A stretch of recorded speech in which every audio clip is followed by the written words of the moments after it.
Surya Namaskara or the Sun Salutation is one of yoga's most powerful and complete sequences. Traditionally performed standing, this series of postures helps energize the body, balance the breath, and center the mind. But did you know you can also practice a sitting variation of Surya Namaskara?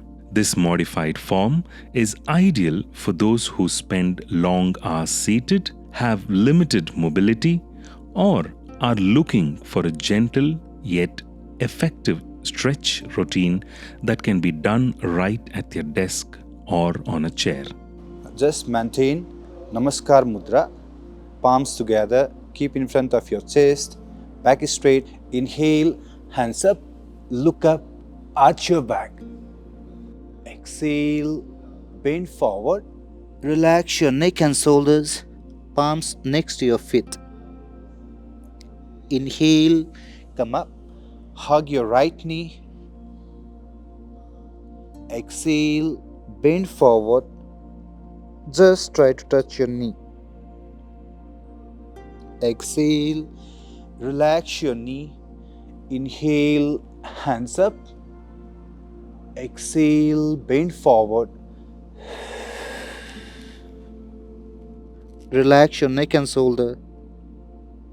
Inhale, come up. Hug your left knee.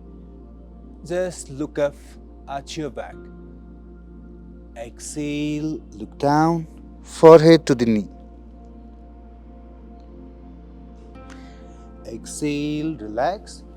Inhale, hands up. Exhale, bend forward. Relax your neck and shoulder. Inhale, hands up. Exhale, make Namaskaras. And relax. The Sitting Surya Namaskara reminds us that movement and mindfulness don't always need space, just intention. Practicing it daily can ease muscle tension, support better posture, and leave you feeling recharged and focused.